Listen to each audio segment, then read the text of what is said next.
Hello again. If you're just joining us, I am Tristan Tchaikovsky of TZLongsword, and I'm with Cory Winslow here visiting from MEMAG. We are talking about HEMA.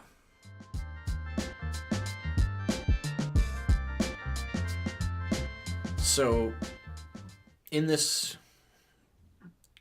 attempt to become the modern Lichtenauer, given the fact that we have a little bit more freedom to travel, we have much more information available to us. Whether or not we have more or better fencing instructors, or perhaps fewer and worse, we don't really know. But given what we have today, how does one become the best swords person that they can be? I would say you would have to first, again, define your context that you wish to actually fulfill. And then you should go to a qualified instructor who has spent time learning these various arts. And then after that, you can delve into arts that have not yet been resurrected. And once you've learned the basics, and once you've learned the actual intricacies of a martial art that has been either living or reconstructed, then you can go back and take things from other martial arts that have not yet been reconstructed using resources like Lichtenauer. Your response, I think, is a little bit more optimistic even than I would give, because you have kind of a almost formulaic approach. It's like, if you do this, you do this, you do this, everything will be grand. In theory. In theory, yeah. That's the big the grain of salt. That's massive. A boulder of salt. Yeah, boulder of salt. A salt lamp of salt. I have one. Does it help with your? No, not at all. No. Okay. Because I am a little bit more pessimistic, I suppose. There are certainly more athletic people out there. There are better studied people out there in terms of the historical context, the source material. You are like a prime example of that. There are athletes that excel at physical activity of any sort of discipline. Not that necessarily makes a good sword person per se, but it helps. It certainly helps. I would say that what it boils down to less is, or I should say less than a formulaic kind of take these steps, is having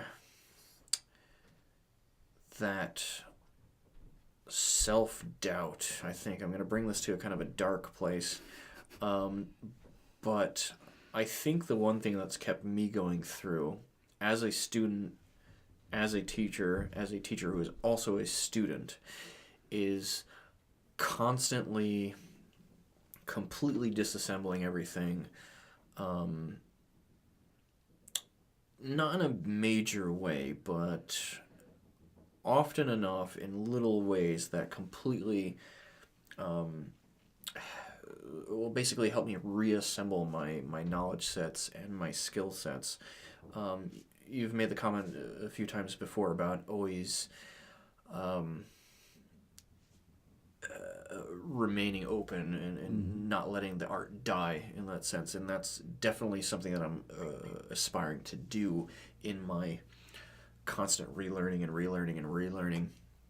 And unfortunately, well, for better or worse, I'll be a little bit optimistic, I'm constantly dragging my students along with me for the ride. The way I'm teaching XYZ technique this week is not anywhere near the way I taught it, let's say 6 months ago or a year ago. But I think that is in fact for the best, that you keep people on their toes, keep my students on their toes, keep myself on my toes, and always learning little things, always essentially taking the scientific approach. Like, there's constantly gathering new data, keeping what I like, kind of shepherding it in a certain direction, throwing out what I don't like, and it's almost a cliche, but like that, it's the path, it's that process, that's really what kind of defines, hopefully, speaking for myself and being a little bit egotistical, but I'm hoping that approach is what makes a good sword person, rather than just, well, here it is, and then you achieve this destination. I've learned all the techniques that there are to be learned. It's like, well, okay, that's fine. Well, relearn them now. Yeah, I agree. I mean, if you don't innovate, then you stagnate. Does that make it not HEMA?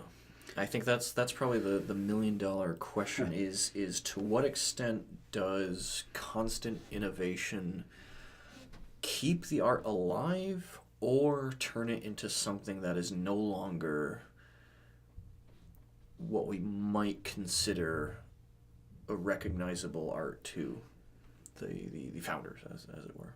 I guess it really depends on how you define HEMA. If you are simply trying to recreate a historical system of fencing, which admittedly you will never be able to do accurately and prove that you can do so accurately. And it's not just because of the shoes either. I don't want to hear that debate anymore. If you define it that way, then no, it's not HEMA.